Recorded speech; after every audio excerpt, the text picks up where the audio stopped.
Salut à tous, aujourd'hui j'avais envie de voir avec vous ma trousse de toilette que j'emmène lorsque je fais de la longue randonnée comme sur Compostelle et qui n'est pas plus grande que ça.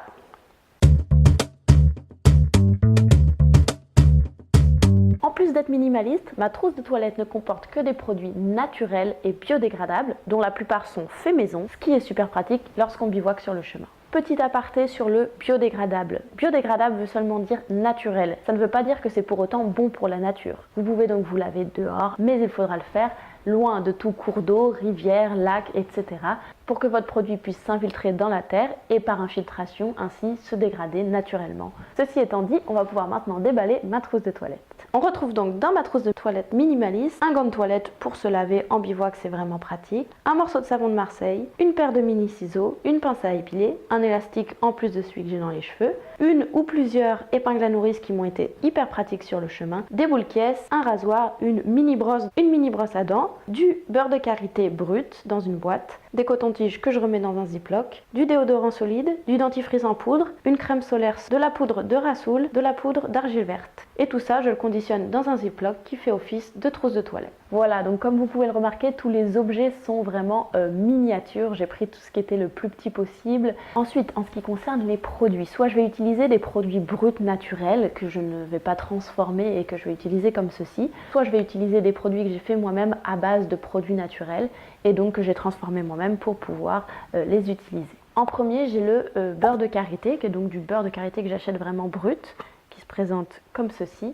Surtout c'est pour le soin de mes pieds. Après si vraiment j'ai la peau sèche aussi, les jambes ou toute autre partie du corps, je me l'enduis dessus. À savoir que le beurre de karité c'est très gras mais c'est aussi très bon pour la peau. Si vous avez regardé ma vidéo lorsque je préparais mon sac pour mon départ de Compostelle, qui s'affiche juste ici, vous avez sûrement vu dans ma trousse de toilette que j'avais fait une crème maison, une crème anti-frottement. Pour la petite info, en fait, sur le chemin, ma crème s'est séparée. En fait, j'avais pas bien fait ma préparation, donc j'ai dû laisser la crème sur le chemin. À la place, j'ai tout simplement privilégié de prendre du beurre de karité brut qui a vraiment fait l'affaire. Ensuite, on va retrouver mon dentifrice maison qui est sous forme de poudre. Je le fais donc moi-même à base de bicarbonate de soude et d'argile verte. C'est vraiment une recette toute simple. Je vais essayer prochainement de vous donner toutes les recettes pour pouvoir vous aussi faire vos petits cosmétiques maison. Et c'est vraiment simple à faire et c'est bien meilleur pour la santé que ce qu'on trouve dans les commerces. Ensuite, j'ai de l'argile verte tout simplement en poudre. J'en avais pas pris avec moi au départ, mais bon, j'ai quand même une peau assez grasse. C'est pas forcément très intéressant pour vous de le savoir, mais c'est juste que je me fais donc des masques en fait à l'argile verte. Ça permet vraiment d'assainir la peau et c'est vraiment très bien, c'est tout simple, avec de l'eau.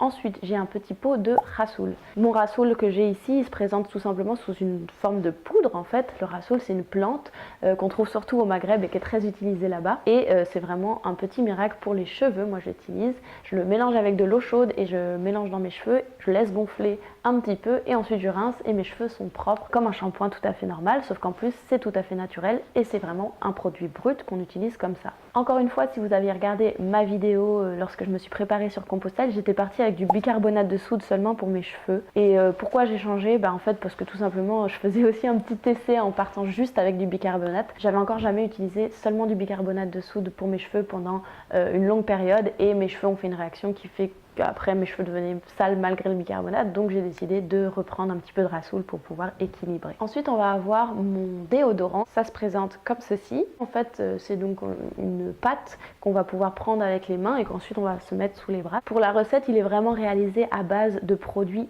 simples, c'est-à-dire de l'huile de coco, du bicarbonate de soude, de la cire d'abeille. C'est vraiment un déodorant qui pour moi est miracle parce que depuis que je suis passée à ça, j'ai l'impression que j'ai besoin de mettre beaucoup moins de déodorant et que je sens beaucoup moins aussi des aisselles, désolée pour les détails, un petit peu voilà. Ensuite on a ma crème solaire, donc c'est une crème solaire solide. Bon là il n'y en a plus beaucoup dans mon stick parce que c'est celle que j'avais sur Compostelle.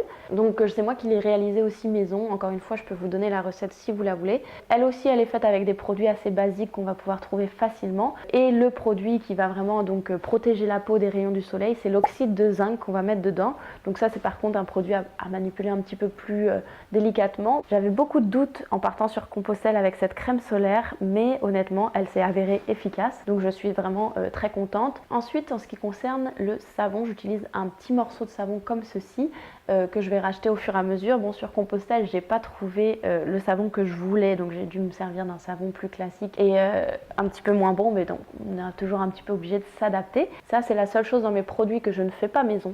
C'est mon savon qui est un savon de Marseille qui sent très fortement l'olive parce qu'il est fait vraiment à base de vraie huile d'olive. Et en fait, dans les ingrédients, tout simplement, il y a les produits pour faire la saponification et il n'y a que de l'huile d'olive en plus. Faites attention lorsque vous achetez un savon de Marseille, parce qu'il y a beaucoup de savons qui sont écrits savon de Marseille, mais qui n'en sont pas des véritables. C'est-à-dire qu'un savon de Marseille, c'est normalement vraiment quelques ingrédients, mais sans rien d'ajouter. Pas de parfum, pas de glycérine, pas de choses en plus. Ça ne sert à rien. Donc moi, j'aime beaucoup vraiment quand il y a vraiment que la base dans mon savon. Celui-ci, je le trouve en supermarché. Sinon, vous le trouverez aussi tout simplement en magasin bio. Je vous conseille vraiment, lorsque vous achetez des produits cosmétiques, de lire les ingrédients. En général, plus la liste d'ingrédients va être longue et moins votre produit va être bon. Dans le sens où il y a des tas de produits qu'on peut faire avec vraiment un strict minimum et il n'y a pas besoin d'ajouter. Moi, ce que j'aime, c'est d'épurer au maximum et de n'utiliser que le nécessaire. Et puis donc, comme vous le voyez, dans ma trousse de toilette, je n'utilise aucun produit qui soit liquide. Le gros avantage de tous ces produits, c'est donc d'économiser encore plus de poids. Parce que si je mettais de l'eau avec par exemple mon rassoul là il serait déjà plein à craquer. Il existe aussi des shampoings qui sont solides, que vous allez trouver sous forme de petites galettes, qui sont sans eau et donc plus compacts. Il en existe en plus des biodégradables, donc vous allez pouvoir en trouver dans tout ce qui est magasin bio et compagnie.